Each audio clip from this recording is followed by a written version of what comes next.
Games often try to evoke emotions. Horror games make you scared, shooters are supposed to make you angry or at least alert. Love, sadness, depression. All of these emotions often feature in games. It's not always easy, especially with depression. And this is the emotion that Drowning tries to tackle. Do they succeed? Well, let's find out.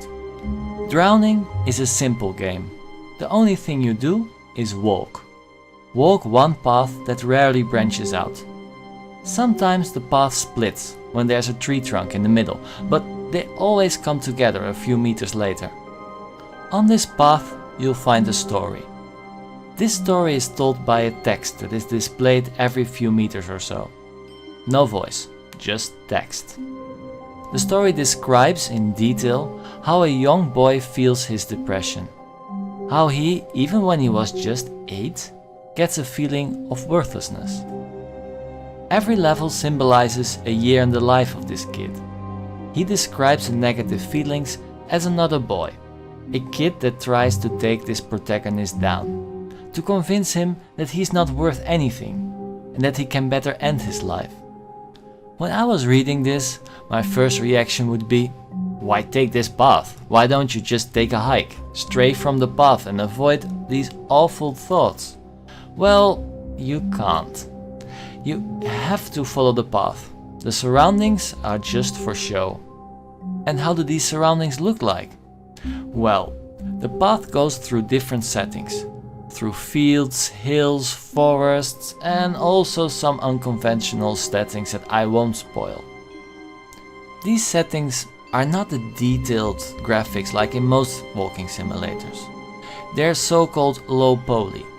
In the beginning I really didn't like it. I thought the graphics were too simplistic. But after a while I realized that they first made a very realistic graphics and then just lowered the polygons. And that the trees were not copy-pasted, but they were actually all different. Just simplified. And I kind of started to appreciate the graphics. The sounds. Well, as said, there are no voices. And also the music is quite minimal. I was quite okay with the music. But I think that the lack of voice acting is really a missed chance. It would have lifted the game to another level of immersions. And that is something that Drowning really needs. It needs something to make you more invested in it. Because the only thing you do essentially is walking forward and reading the text. There's not so much to work with. I must admit that the text is written quite well.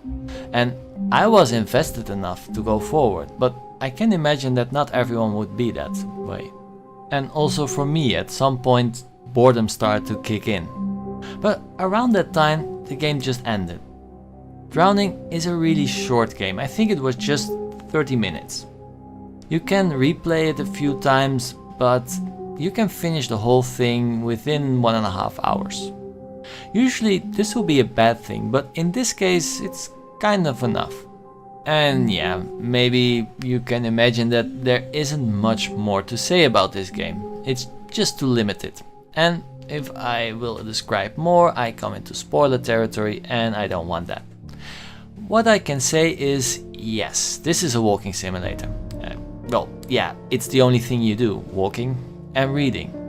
Oh, and yes, to come back to the question, I do think that the emotion of depression is really well described in this game.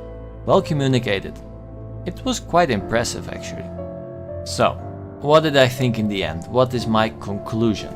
Would I recommend this game? Well, I think that Drowning really does what it wanted.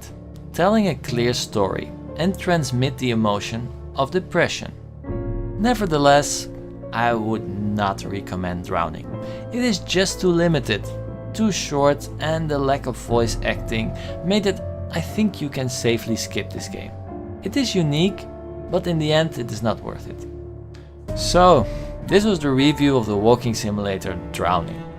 It was a pretty surprising game in my opinion, but I didn't like it enough to recommend it.